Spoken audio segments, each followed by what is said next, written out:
이를텐 가족 여러분 안녕하십니까? 오늘도 하나님의 사랑의 마음을 가지고 이 땅의 정의를 실현하면서 살아가는 여러분의 일거수일투족 가운데 성령님의 도우심과 형통케 하시는 은혜가 넘쳐나기를 간절히 소망합니다. 오늘은 누가복음 15장입니다. 저는 오늘 여러분에게 세 가지 질문을 던지면서 말씀 묵상을 시작하려고 합니다.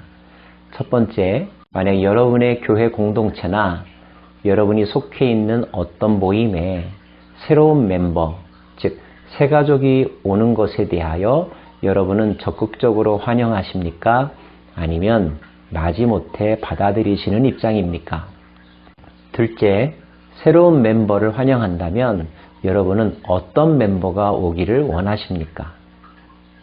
셋째, 새로 들어온 멤버가 여러분보다 더 많은 관심을 받고 또 중심적인 위치에 오르려 한다면 여러분은 어떤 마음이 들겠습니까? 각자 마음의 반응이 다르리라고 생각합니다. 그런데 오늘 말씀을 묵상하다 보면 우리가 어떤 생각을 가져야 될지 하나님의 뜻을 알 수 있을 것 같습니다. 함께 말씀을 살펴볼까요? 누가복음 15장에는 유명한 세 가지 이야기가 실려 있습니다. 하나는 99마리 양과 잃어버린 한 마리의 양에 관한 이야기. 또 하나는 10드라크마 중에서 한 드라크마를 잃어버렸던 여인의 이야기. 그리고 또 하나는 두 아들 중 이른바 둘째 아들이 돌아온 이야기. 탕자의 비유라고도 널리 알려져 있죠. 이 세 가지 비유에 관한 이야기를 예수님께서 하십니다. 왜 주님은 이런 비유를 하시게 되었을까요? 그 배경이 있습니다. 앞부분 말씀을 한번 살펴볼까요? 모든 세리와 죄인들이 말씀을 들으러 가까이 나아오니 바리새인과 서기관들이 수군거려 이르되 이 사람이 죄인을 영접하고 음식을 같이 먹는다 하더라. 예수님의 말씀을 전하는 그 현장에 사람들이 많이 몰려들었는데 그곳에는 바리새인이나 서기관들 또 예루살렘 중심에서 살던 도시인들도 있었지만 죄인들, 사회로부터 지탄받는 사람들, 혐오의 대상이 되는 사람들도 몰려들었습니다. 그 사람들이 오는 것을 보고 또 그 사람들에 대해서 예수님께서 보여주시는 태도를 보고 수군거리는 사람들이 있었는데 그 사람들에게 주시는 비유의 말씀입니다. 세 가지 비유의 내용들은 여러분이 잘 아실 것입니다. 그래서 오늘은 그 세 가지 비유를 통하여 주시고자 하는 예수님의 메시지에 귀를 기울여 봤으면 좋겠습니다. 먼저 이 세 가지 이야기 속에 나오는 목자와 여인과 아버지는 하나님의 마음을 설명하기 위해서 예수님께서 드신 예의 주인공들입니다. 목자는 잃어버린 한 마리 양을 찾아서 산과 들과 계곡을 헤매었습니다. 그리고 결국 그 양을 찾아냈죠. 그 기쁨은 직접 겪어보지 않은 사람은 아마 모를 것입니다. 혹 어떤 사람은 시니컬하게 그때 99마리는 어떡합니까? 이렇게 질문하는 사람도 있는데요. 이 비유의 핵심은 99마리를 잘 관리했느냐에 있는 것이 아니죠. 잃어버린 그 한 마리 양을 끝까지 찾고자 하는 목자의 마음에 우리는 집중해야 할 것입니다. 여인도 마찬가지입니다. 한 드라크마는 물론 9드라크마에 비하면 9분의 1밖에 안 되는 거죠. 하지만 이 여인에게 그 한 드라크마는 남들이 알 수 없는 소중한 의미가 담겨 있었습니다. 그래서 포기할 수 없는 거죠. 상황을 잘 모르는 사람은 아예 바쁜데 뭐 그렇게까지 해. 다른 거 있잖아. 라고 말릴지도 모릅니다. 그러나 여인은 결코 포기할 수 없죠. 왜냐하면 그 한 드라크마도 9드라크마만큼의 가치와 의미가 있기 때문입니다. 아버지도 마찬가지입니다. 한 행위로 보면 둘째 아들의 행위, 혼내도 마땅하고 또 돌아오는 것을 반가워하지 않을 법도 하지만 아버지는 둘째 아들이 돌아오는 것을 먼 발치에서부터 보고 달려가 와라 끌어안았습니다. 왜일까요?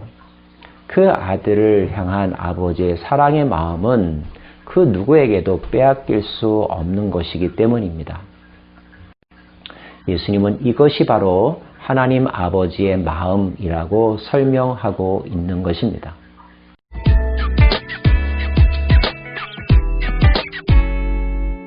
흔히들 이 비유를 잃어버린 세 가지 비유라고 말합니다. 양 한 마리, 드라크마 하나, 아들 한 사람. 그런데 잃어버렸다라고 하는 것은 무엇을 전제로 합니까? 원래 내 것이었던 것을 전제로 하는 표현이죠. 다른 99마리나 9드라크마나 또는 집을 지킨 장자에만 포커스하는 사람들은 잊어버리기 쉬운 중요한 사실이 있습니다. 그것은 지금 이 자리에 없는 그것도 본래 하나님의 것이었다는 거죠. 성경은 전체를 통하여서 하나님이 만유의 주인이시고 또 만유의 구원자이며 심판자라고 우리들에게 가르쳐주고 있습니다. 하나님에게는 모든 것이 다 소중하고 하나님의 작품인 것이죠. 자기 작품을 소홀히 하는 사람이 없는 것처럼 하나님은 이 땅에 있는 모든 피조물들 모두를 귀하게 여기시고 자기 안에 머무르게 하기를 원하시는 것. 이 아버지의 마음을 알라라고 주님은 말씀하고 계신 것입니다. 특별히 세 번째 비유에서 형은 왜 마음이 불편했을까요? 그 속내를 그대로 이해하게 하죠. 자기는 아버지 곁을 떠나지 않았고 아버지가 하라는 대로 그동안 충성을 다해서 했는데 자기의 삶의 기준과 모습으로 보면 전혀 비교할 수도 없을 만큼 방탕한 삶을 살았고 옳지 못한 삶을 살았던 둘째, 그 둘째에 대해서 아버지가 과도하게 기뻐하고 환영하는 것이 못마땅했던 것입니다. 못마땅한 마음 여러분 이해가 되십니까? 한편으로는 이해도 됩니다. 그런데 그 형의 마음이 이해가 된다면 우리는 오늘 예수님의 메시지를 통하여서 뭔가 변화가 필요하다는 것을 깨달아야 할 것입니다. 형은 왜 동생이 돌아오고 그 동생에 대해서 호의를 베푸는 아버지가 이해되지 않았을까요? 형은 자기의 공로를 독점하고 싶어하는 마음이 있었기 때문입니다. 그리고 자기가 아버지에 대해서 보여줬던 나름대로의 정성과 효심이 기준이 되어서 그 기준으로 동생을 판단하고 있는 것입니다. 나는 이렇게까지 했는데 왜 너는 그렇게 하지 못하느냐 하는 거죠. 그러나 아버지의 마음의 입장에서는 물질로도 시간으로도 환산할 수 없는 더 고귀한 가치가 아들의 생명 그 자체에 그래서 아버지는 둘째 아들이 돌아온 것 자기의 잘못을 반성하고 뉘우치고 다시 아버지 품으로 돌아왔다는 것 그 자체 하나만으로도 지금은 기뻐하는 것이고 그 아들을 부둥켜 안고 사랑을 표현하고 있는 것입니다.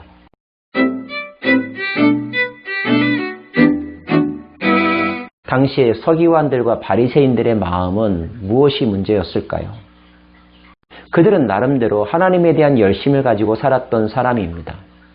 하지 말라는 것 하지 않으려고 했고 하라는 것 최선을 다해 하려고 노력했던 사람들입니다. 분명히 귀한 측면이 없지 않아 있습니다. 그럼에도 불구하고 그들에게 모자란 것이 있었으니 그들은 하나님의 은혜를 절대적인 가치에서 생각한 것이 아니라 상대적으로 비교하였다는 것이고 비교를 통하여 자신을 인정받으려고 하는 함정에 빠져들었다는 것이죠. 더 나아가서 그들은 자기들이 힘들게 하나님 말씀을 지켰다는 이유만으로 자기가 하나님이 되어서 자기들의 기준으로 다른 사람을 정죄하고 배척하고 또 자기들의 기득권 모임을 빼앗아 가려고 하는 사람으로 여기면서 그들을 멀리했던 것입니다. 바울 서신을 묵상하다 보면 유대인들이 비유대인들에 대하여, 즉 이방인들에 대하여 그들이 구원받는다는 것에 대해서 매우 불편해하고 자기들이 걸어왔던 것만큼의 기준이나 아니면 조건을 자꾸 제시하여 그 문턱을 높이려고 하는 것을 볼 수가 있습니다. 자기들에게 주어진 은혜는 당연한 것이요, 그들에게는 은혜가 주어질 수 없다라고 생각하는 거죠. 아니, 오히려 그들에게 주어지는 하나님의 은혜를 자기들이 길목에 서서 좌지우지하면서 자기들의 판단으로 구원받을 자와 구원받지 못할 자들을 감별하려고 하고 있는 거죠. 만약에 정말로 은혜로 구원받았다는 사실을 안다면 우리는 내가 받은 은혜에 대하여 감사할 뿐만 아니라 그 은혜가 다른 사람에게까지 흘러가는 것에 대해서 대아파하거나 또는 경쟁하거나 비교의식을 가질 필요가 없는 거죠. 하나님의 은혜와 사랑은 바다보다도 넓고 하늘보다도 높아서 아무리 많은 사람들이 그 은혜를 누린다 할지라도 그것 때문에 내 은혜의 몫이 줄어드는 것은 결코 아니기 때문입니다. 그런데 AD 1세기에 바리새인들이나 서기관들 또는 유대인들이 가졌던 이런 사고방식을 이 시대의 기독교인들, 특별히 기존 신자들에게서는 찾아볼 수 없는 것일까요? 왜 먼저 세례받고 신앙생활을 했다고 하는 사람들이 교회에 새 가족들이 오는 것에 대하여 한편으로는 전도 집회나 노방 전도도 하고 또 다른 나라까지 가서 말씀을 전하면서 또 다른 한편으로는 판단하고 정죄하고 이런 사람은 들어오지 못한다고 벽을 쌓고 있는 것일까요? 그 사람들은 하나님의 피조물이 아닌가요? 그 사람들이 돌아오는 것은 하나님 나라를 더럽히는 것이어서 하나님 나라를 걱정하는 마음으로 그 앞에서 막고 있는 것일까요? 그렇게 생각한다면 그 마음은 오늘 15장의 비유를 말씀하시는 예수님의 마음과 비교하여 맞는 것일까요? 틀린 것일까요? 사랑하는 여러분, 우리가 꼭 기억해야 될 중요한 명제가 있습니다. 첫째, 우리 모두는 다 죄인이라는 사실. 둘째, 하나님은 모든 죄인에게 은혜 베풀기를 원한다는 사실. 셋째, 비교에서 오는 행복이 아니라 하나님과의 1:1의 관계에서 누리는 행복을 맛보아야 한다는 것. 하나님의 나라는 독점할 수 없다는 것. 나의 관점에서가 아니라 하나님의 눈과 하나님의 마음에서 이 땅의 피조물들의 회복과 또 모든 인간들의 구원을 바라고 그것을 위해 힘써야 한다는 것. 하나님의 구원을 여러분의 경험과 생각과 신학의 어떤 색깔로 제한하거나 막아서는 안 된다는 것. 오늘 우리는 예수님께서 강조하려고 하시는 하나님 아버지의 마음, 넓고도 깊고도 무한하신 그분의 마음을 품기를 원하고 닮아가기를 원합니다. 기도하겠습니다.